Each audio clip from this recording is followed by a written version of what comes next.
Twongeye kuguha ikaze mukunzi wacu, wowe warangije gukanda subscribe, nawe ugiye gukanda subscribe muri aka kanya. Muri aka kanya rero nk'uko uri kubibona, tugiye kukwereka ukuntu wahamagara umuntu mu buryo atabasha kubona izina ryawe cyangwa se nimero ya telefone yawe, ahubwo akabona umuhamagaye ni nimero iri prive cyangwa se ni private call cyangwa se unknown call. Ushobora kuba wenda hari umuntu wigeze kuguhamagara, waba ugiye kwitaba telefone ukabona nimero ugiye kwitaba ni unknown call cyangwa se private call. So rero uburyo tugiye kukwereka nawe niba wifuza kuba watungura inshuti yawe cyangwa se undi muntu ukaba wamuhamagara muri ubwo buryo ntabashe kubona ko ari wowe, ahubwo akabona ni private call. So nakubwira ngo reba iyi video maze hasigaye nawe ubashe kugira ute kuba wabikora. Reka rero ntatinze nkwereke uko wabigenza. Ni uburyo bwo gukoresha code, uburyo bworoshye cyane butagoye,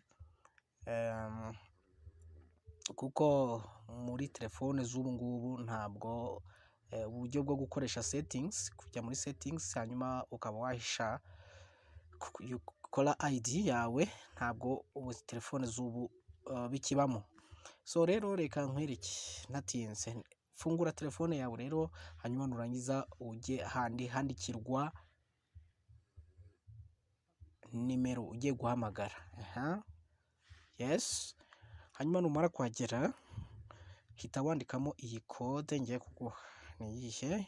Ni urwego gatatu rimwe urwego, hanyuma nurangiza uhite wemeza kuri ya simukadi wifuza kugira ute kuhamagaza umuntu, hanyuma ntabashe kugira ute kubona nimero yawe cyangwa se izina ryawe, ahubwo akabona ari private call cyangwa se unknown call imuhamagaye.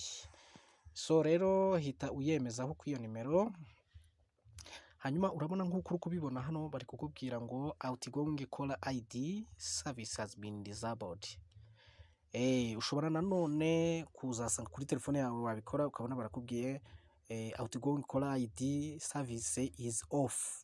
So nibe biri disabled ahubwo biri off. Hano hari disabled, hari off.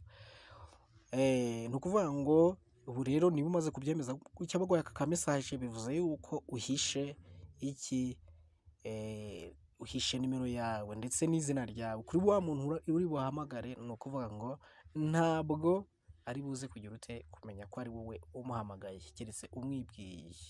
Harabona ari private call cyangwa se unknown call.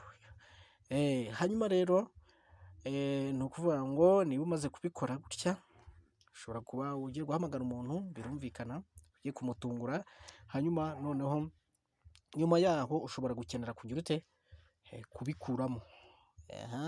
Niba rero wifuza kongera kubikuramo biriya, nta kindi ukora, nta gukoresha code, ukanda akanyenyeri gatatu rimwe urwego, warangiza ukemeza kuri ya simukadi. Ubu ni uburyo bwo kubikuramo. Uremeza, hanyuma niwemeza urabona hano barakubwiye ngo iki, kandi ka message kavuga ngo outgoing caller ID service was enabled. No kuvuga ngo noneho ubu ID yawe iragenda uburiwe, biragaragarira umuntu wari wese wahamagara ari buze kubona izina ryawe, abone na nimero yawe. So rero ni gutya, niba wibazaga uburyo bikorwa, so ni gutya bikorwa. Hanyuma ukaba wabasha kugira ute gutungura inshuti yawe cyangwa se undi muntu umuhamagara mu buryo atabasha kumenya ko ari wowe umuhamagaye. So turagushimiye rero umukunzi wacu kubwo gufata akanya udushyigikira. Tunakwibutsa ariko gukanda subscribe, hanyuma ugakanda no kunzogera niba utari wabikora. Niba warabikoze komeza ugubwe neza, kandi dukomeje kugushimira cyane kubwo kudushyigikira. Urakoze cyane, komeza ugubwe neza.